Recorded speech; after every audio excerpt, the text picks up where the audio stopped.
भगवान श्री कृष्ण की अमृतमय वाणी में हम सभी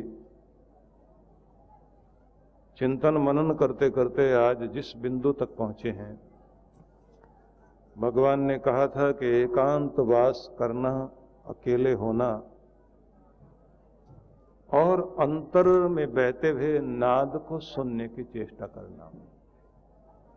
एकांत में जहां परम की ध्वनि सुनाई देने लगती है, जहां शून्यावस्था में, जीरो पॉइंट में मन आ जाता है, विचार शून्यता, थॉटलेस जहां हो जाए, जहां मन ना रहे, नो माइंड वाली स्टेट आ जाए, जहां आप बिल्कुल शांत हो जाएं, अल्फा लेवल में आप पहुंच जाएं। ध्यान की ये स्थिति बहुत आवश्यक होती है जब आप अल्फा स्टेट में आते हैं। मस्तिष्क की तरंगों को नापने के लिए ईईजी मशीन से तरंगों को नापा जाता है। जैसे हार्ट के लिए ईसीजी होती है, तो उसमें मुख्य तौर से 4 स्टेट कहलाती हैं, जिनमें एक स्टेट है अल्फा स्टेट। वह स्टेट होती है जब आप बिल्कुल जागरूक तो होते हैं लेकिन शांत होते हैं, इतने शांत कि कोई प्रेशर नहीं है आपके ऊपर, दबाव नहीं है, निर्भर अवस्था। वहां से प्रेम की, दया की तरंगें प्रकट होने लगती हैं। और वहीं उसी स्थिति में यदि आप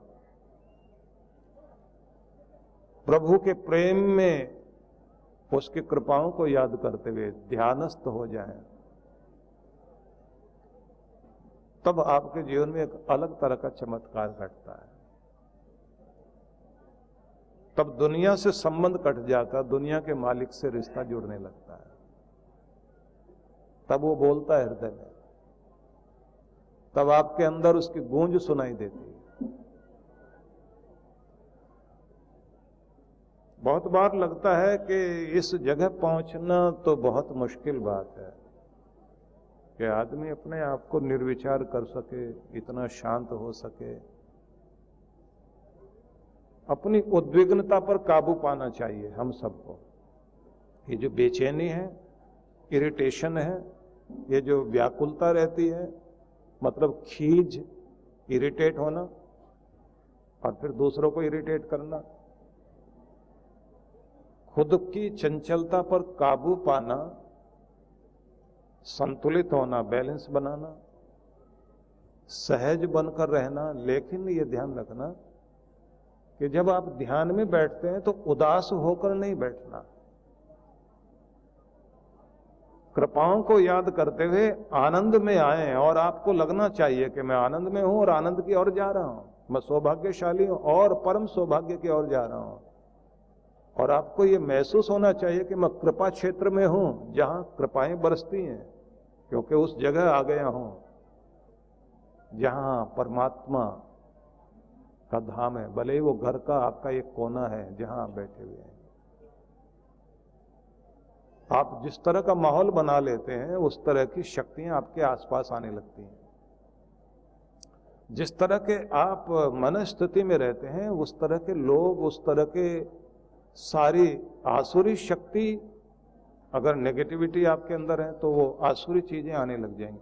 पूरे ब्रह्मांड में वो सब कुछ है जिसका आप चुंबक बने हुए हैं, ये ध्यान रख लेना।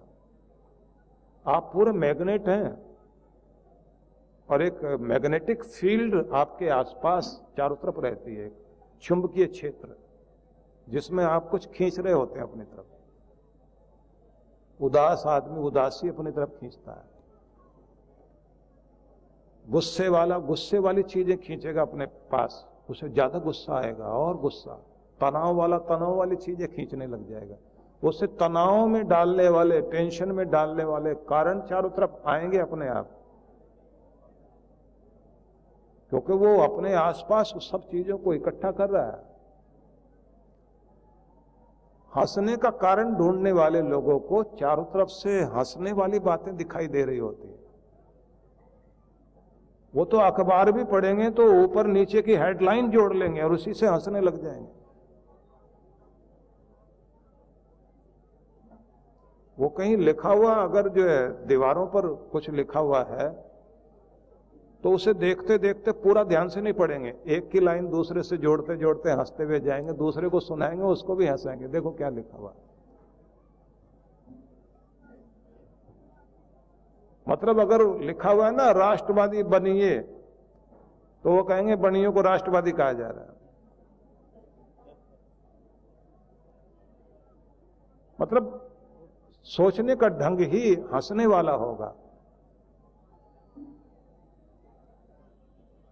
क्योंकि आपका चुंबक उस तरह काम कर रहा है। और अगर आप डिप्रेस हैं, एक जर्मन लेखक हुआ जिसने लिखा कि मैं जंगल में बिछड़ गया, भूखा प्यासा था, रात आई, आसमान में आधा चांद था, मैं उसे देखकर कहता हूं ये आधी रोटी तैर रही है आसमान में। तब मुझे चांद में से कोई कविता नहीं दिखाई दी, मुझे तो रोटी दिखाई दी। क्योंकि आप जो अंदर होते हैं ना, भूखे आदमी से पूछा गया 2 2 4 होते हैं ना, बोले नहीं 2 2 4 रोटी होते हैं। तो उसको तो बेचारे को अपनी रोटी याद आ रही ना। आप जो कुछ हैं अंदर, जो कुछ है वही प्रोजेक्शन तो है ना बाहर, आप उसी कहना चाहिए वो बिंब जो होता है वो आपका बाहर से अंदर से बाहर की तरफ प्रकट होता है। इसलिए सबसे पहले यह ध्यान रखने की बात है कि आप एक चुंबकीय शक्ति बने हुए हैं और बाहर से वही सब चीजें खींच रहे हैं। तो पहले आप अपने अंदर शांति डालिए, मुस्कुराहट डालिए और फिर उसी को खींचना शुरू कर दीजिए। नकली रूप में ही सही, आपको पहले तो करना पड़ेगा। आप खुश रहिए, आनंदित हो जाइए, भगवान के गोद में बैठे बहुत आनंदित होकर, बड़ी कृपा मेरे प्रभु की, बहुत आनंदित हूं। और मन कहेगा झूठ बोल रहे हो, बहुत दुखी आदमी है, और तू कहां से सौभाग्यशाली आया, इतने तो दुर्भाग्य तुम्हारे साथ जुड़े हुए हैं, और कह रहा है कि मैं बहुत सौभाग्यशाली हूं। वो मन अंदर से बोल जाएगा झूठ बोल रहे हो, लेकिन तब भी आप बोलना मैं भाग्यशाली हूं, मैं प्रसन्न हूं। भिखारी भी तो अपने कटोरे में सबसे पहले तो अपने खुद से ही भीख डालता है, उसे पता है वो झूठा काम कर रहा है क्योंकि अपने पैसे डाल रहा है। लेकिन अगर अपने नहीं डालेगा तो दूसरा देगा नहीं। नल में से पानी लेना ना अपने हैंडपंप में से, तो पानी नीचे से नहीं आ रहा है तो सूख गया हैंडपंप, और 2 बाल्टी अपने डालनी पड़ेंगी। पहले अपनी डाली तो उसके बाद में वो आपने जो डाला वो तो बाहर आएगा ही आएगा, नीचे वाला भी आएगा। वो पहले अपनी मुस्कुराहट डालिए चेहरे पर, आप अपने आप झूठी ही सही डाले तो सो 2 बाल्टी डालो, उसके बाद में आप देखना फिर परमात्मा अपने आप आपकी जो असली है वो वाली निकाल देगा बाहर। तो ध्यान में, प्रार्थना में बैठने के लिए पहले तो आप भगवान की कृपाओं को याद करके धन्यवादी हो जाइए, गदगद हो जाइए, प्रसन्न हो जाइए, शांत हो जाइए, और उसके बाद उस शांति को बढ़ता हुआ देखिए। विविक्त सेवी लघुआशी यत वाक काय मानस ध्यान योग परो नित्यम वैराग्यम समुपाशित। एकांत का सेवन करना है, न पतुला खाना है, वाणी को संयत करना है, न पतुला बोलना, और शरीर को ठीक से संभालना। स्वस्थ शरीर, सदा हुआ शरीर, उसी शरीर में आपका साज ठीक हो तो उससे संगीत प्रकट होगा, और अपने साज को संतुलित कर लेना जरूरी है, तब आप कुछ गा सकोगे। कभी कभी लगता है ध्यानी को भी भजन करने वाले को भी लगता है, भगवान की भक्ति में बैठने वाले को। अगर मैं अपने शरीर का ख्याल रखूंगा तो चंचलता आ जाएगी, भक्ति छूट जाएगी, बेकार लगता है कार्य। लेकिन ऐसा नहीं है। तबला बजाने वाला पहले जो है वो हथौड़ी लेके उसे ठोक रहा होता है। सितार वाला जो है सितार बजाने से पहले उसके कान उमेट रहा होता है, वो तारों को कस रहा, ढीला कर रहा होता है ना। ढोल वाला भी अपनी डोरी कस रहा होता है।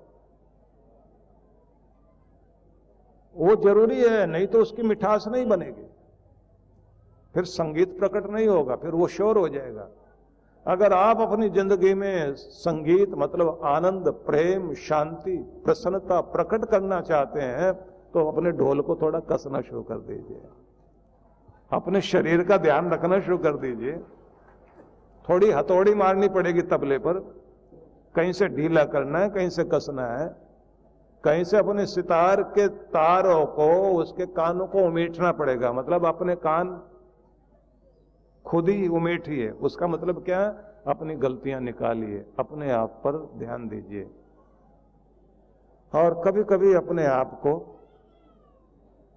अपने कंधों को शाबाशी दें कि तू ये बहुत अच्छा करता है, मैं तेरी तारीफ करता हूं। तो ये सब चाहिए। और फिर आगे भगवान ने कहा काय मानसह, मन को भी थोड़ा संतुलित करना जरूरी है। मूड चेंज होते रहते हैं, तो बहुत मूडी नहीं बनना आपको। जल्दी से अपने बैलेंस में आ जाया करें, जल्दी से ठीक हो जाया करें। रूठ गए तो कई दिनों तक रूठे रहे, ऐसा नहीं है। क्षणों में ही अपने आप को, ठीक है गुस्सा आया गलत बात पर, आप अपने गुस्से का प्रयोग कर लीजिए, लेकिन उसे हानिकारक मत बनाओ, उसे ऐसा मत बनाओ कि वो गुस्सा आपका जो है वो राक्षस हो जाए। क्रोध हो वैवस्वतो राजा, यमराज कहा गया क्रोध को। मौत जो आपके मान को मारती है, आपके इज्जत सम्मान सब पर चोट मारती है ये। तो उतना ठीक है जितना जरूरी है, बस उतना ही जितना आग जो है चूल्हे में जले तो खाना पकाने के काम आ जाए। खाना पकाए उतना ठीक है, खाना जलाए वो भी नहीं चाहिए, और घर जलाए तो वो तो और खराब। तो आपका खाना पका सके इतना क्रोध की आग तो चाहिए, लेकिन अगर वो आपका खाना ही जला दे और खाना खराब कर दे, मतलब घर परिवार ही जला बैठे, और एक बार आदत पड़ गई ना गुस्सा करते रहने की, तो फिर आदत पड़ ही जाएगी, बात बात में गुस्सा करोगे। और कमाल तो ये होता है कि फिर जैसे वेदों में लिखा है कि वो एक पेड़ जिसकी हरियाली सूख गई और उस तरह का हो गया कि कोई पक्षी भी नहीं बैठना चाहता, वो पेड़ कोई और नहीं, वो क्रोधी इंसान है जिसमें कहीं रस नहीं रहा, हरियाली नहीं रही, हंसना भूल गया, आकर्षण खत्म हो गया उसका, उसके पास कोई आना नहीं चाहेगा, वो अकेला रह जाएगा। कितने बुजुर्ग लोग उम्र के उस पड़ाव तक पहुंच गए लेकिन गुस्सा करना नहीं छोड़ा, अभी तक भी भयंकर गुस्सा करते हैं। एक सज्जन तो हमारे यहां वृद्धाश्रम में लाए गए, बहुत गुस्सेबाज थे और बड़े गुणी आदमी थे, बहुत अच्छे लेखक भी थे वो, पर गुस्सेबाज बहुत थे, बहुत भयंकर गुस्सेबाज थे। जब वहां रहे तो थोड़े दिनों के बाद उनसे जो है उनके आसपास वाले परेशान हो गए। सबने उनको समझा के देखा तो 5 मिनट के लिए असर पड़ता था, उसके बाद में फिर वैसे हो जाए। आखिर में सबने वहां के मैनेजर से कहा कि इसको अब यहां से निकालिए, नहीं तो हमें निकालिए। उन्होंने भी समझा के देखा तो वो आदमी फिर भी ठीक नहीं हुआ। आखिर में उसको मेरे पास भेज दिया उन्होंने। अब वो जब मेरे पास आए तो मैंने उनसे कहा कि आप इतना गुस्सा क्यों करते हैं? बोले देखिए जी वो तो आदत है, मैं 6 बहनों का एक अकेला भाई था, जिद में पला हूं, क्योंकि माँ बाप मेरी गलतियों पर पर्दा डालते थे और सब एक साथ बोलते थे, 6 बहनों के बाद एक भाई आया, उसे जीने दोगे तुम लोग? मेरी सारी गलतियों को ढका गया, मेरे गुस्से पर जायज नाजायज को सबने बर्दाश्त किया। बड़े होते होते जब शादी हुई उसके बाद मेरी पत्नी ने मुझे बर्दाश्त किया, फिर मेरे बच्चों ने बर्दाश्त किया, और जब बहुएं आ गई तो उन्होंने कहा कि आप रहिए इनके साथ, हम नहीं रहेंगे। आखिर में मुझे यहां भेज दिया, अब आप बर्दाश्त कर लीजिए। मैंने कहा क्यों? आप क्यों नहीं चेंज हो सकते? बोले अगर चेंज होना होता अपने घर में ना रहते, फिर यहां क्यों आते हैं, वृद्धाश्रम में क्यों आते हैं?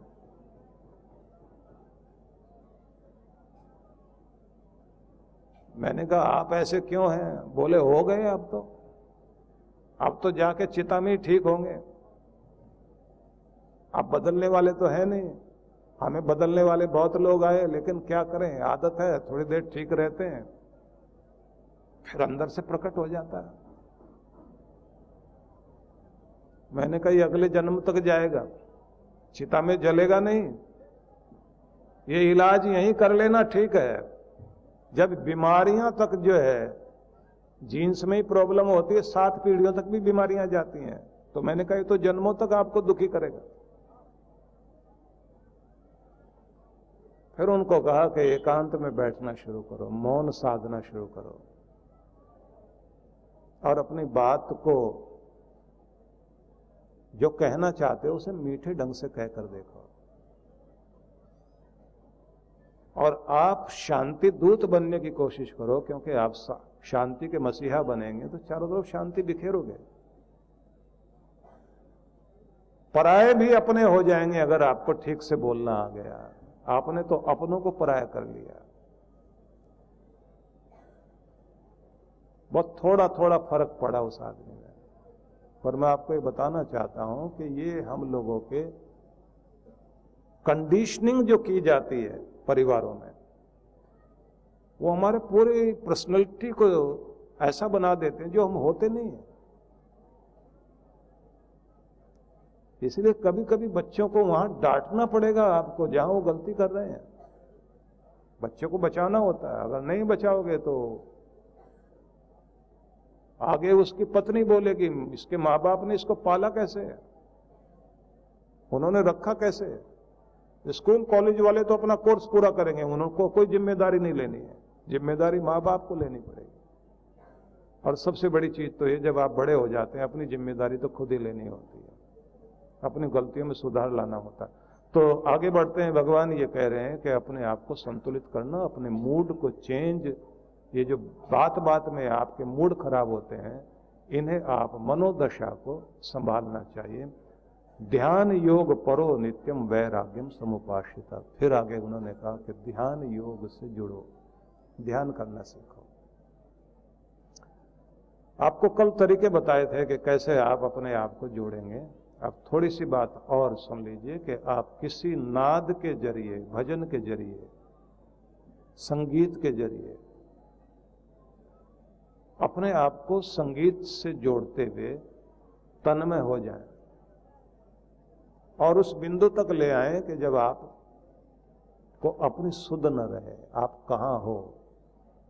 क्योंकि भगवान खोजने से नहीं, खो जाने से मिलेंगे। जब आप उसमें खो जाएंगे, भगवान के नाम में डूबना सीख जाएं, खो जाएं, तो फिर खोजने की जरूरत नहीं पड़ेगी, तब वो फिर आपको मिलता है।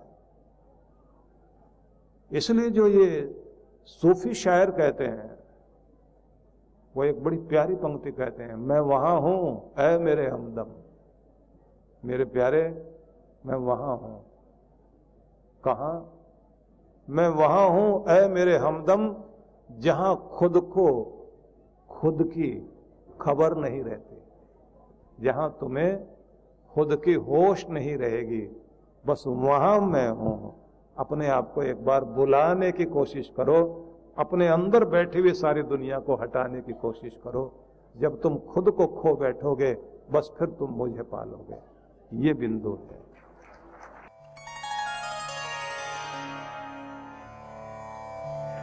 परम पूज्य श्री सुधांशु जी महाराज एवं डॉक्टर अर्चिका दीदी जी के पावन सानिध्य में विश्व जागृति मिशन पिछले कई वर्षों से जनहित को सुख समृद्धि एवं रिद्धि सिद्धि प्राप्त कराने हेतु गणेश लक्ष्मी महायज्ञ का आयोजन करता आ रहा है। इसी क्रम में इस वर्ष भी आनंद धाम आश्रम के पवित्र प्रांगण में 16 से 19 अक्टूबर 2024 तक 108 कुंडीय गणेश लक्ष्मी महायज्ञ आयोजित किया जा रहा है, जिसमें गणेश लक्ष्मी के महाजाप के साथ साथ मंत्राहुति विशेष रूप से होगी। साथ ही 17 अक्टूबर को वरदान सिद्धि साधना में सम्मिलित होकर देव गुरु कृपा प्राप्त करें। कार्यक्रम की रूपरेखा दिनांक 16 से 19 अक्टूबर 2024 प्रातः 8 बजे। विशेष कार्यक्रम 17 अक्टूबर वरदान सिद्धि साधना एवं शरद पूर्णिमा पर गुरु दर्शन। आयोजक विश्व जागृति मिशन। आप सपरिवार इस कार्यक्रम में सादर आमंत्रित हैं। आप घर बैठे भी यज्ञ में भाग ले सकते हैं। यज्ञ में यजमान बनने के लिए संपर्क करें। परम पूज्य सद्गुरुदेव श्री सुधांशु जी महाराज के पावन सानिध्य में विराट भक्ति सत्संग दिनांक 3 से 6 अक्टूबर 2024। कार्यक्रम की रूपरेखा 3 अक्टूबर समय शाम 4:30 से 7 बजे। 4 से 6 अक्टूबर प्रातः 8:30 से 11 बजे, शाम 4:30 से 7 बजे। विशेष कार्यक्रम 6 अक्टूबर मंत्र दीक्षा दोपहर 12:15 बजे। स्थान Rana heritage bypass road Sirhind. आयोजक विश्व जागृति मिशन सरहिंद मंडल।